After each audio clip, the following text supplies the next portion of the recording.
नमस्कार, मी आहे ध्रुवी आणि तुम्ही पाहत आहात स्कूल तक न्यूज चॅनल.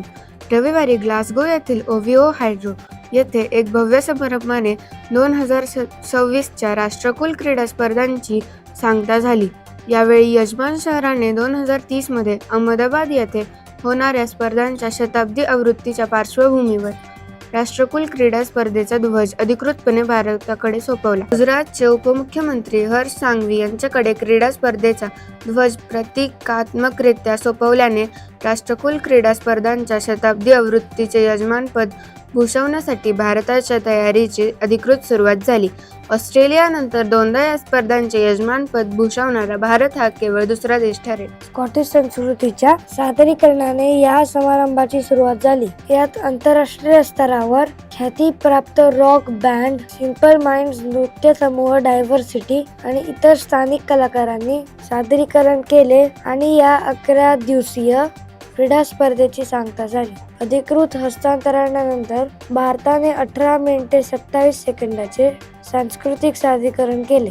या देशाचा वारसा, क्रीडा क्षेत्रातील परंपरा आणि अहमदाबाद 2030 साठीची दूरदृष्टी यांचे दर्शन घडवण्यात आले. भारत जिथे खेळ ही जीवनशैली आहे अशा उद्घोषणावजा आवाजासह या सादरीकरणाची सुरुवात झाली आणि त्यानंतर ते 4 भागांमध्ये सादर केले गेले. पहिल्या भागात वसुदैव कुटुंबकम, संपूर्ण जग हे एक कुटुंब आहे या संकल्पनेवर आधारित वंदे मातरमच्या 150व्या वर्धापन दिनाचे स्मरण करण्यात आले. यातून शांतता, एकता आणि सर्वसमावेशकता यांचा भारताचा संदेश अधोरेखित झाला. कार्यक्रमाच्या दुसऱ्या भागात भारताच्या राष्ट्रकुल क्रीडा स्पर्धांमधील कॉमनवेल्थ गेम्स, प्रवास आणि आंतरराष्ट्रीय क्रीडा मंचावरील भारताची कामगिरी दर्शवणारा एक विशेष चित्रपट सादर करण्यात आला.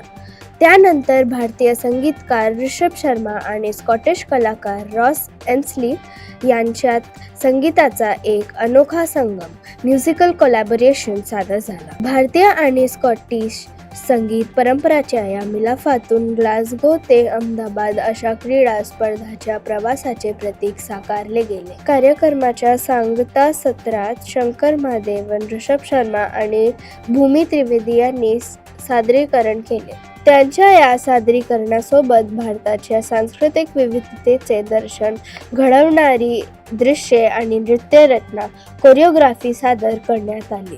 वंदे मातरम, शिवस्तोत्र आणि सुनो गौर से दुनिया वालो यांसारखी गाणी जेव्हा संपूर्ण स्टेडियममध्ये घुमू लागली तेव्हा भारतीय समर्थकांनी तिरंगा फडकवत या कलाकारांना उत्स्फूर्त दाद दिली. पारंपरिक खेळाडू संचलनादरम्यान भारतासाठी एक अभिमानास्पद क्षण पाहायला मिळाला. यात राष्ट्रकुल बॉक्सिंग विजेती जॅस्मिन रंबोले हिने भारताचा ध्वज फडकवत सहभाग घेतला, तर मैत्री, एकता आणि क्रीडा नैपुण्याचा उत्सव साजरा करण्यासाठी 74 राष्ट्रकुल देश व प्रदेशांमधले खेळाडू या संचलनात सहभागी झाले होते. समापन समारंभाच्या निमित्ताने 2030 च्या राष्ट्रकुल क्रीडा स्पर्धांसाठी अहमदाबादच्या नियोजनाची पहिली अधिकृत झलक आंतरराष्ट्रीय क्रीडा विश्वाला पाहायला मिळाली. या स्पर्धांच्या ऐतिहासिक शताब्दी आवृत्तीसाठीची पूर्वतयारी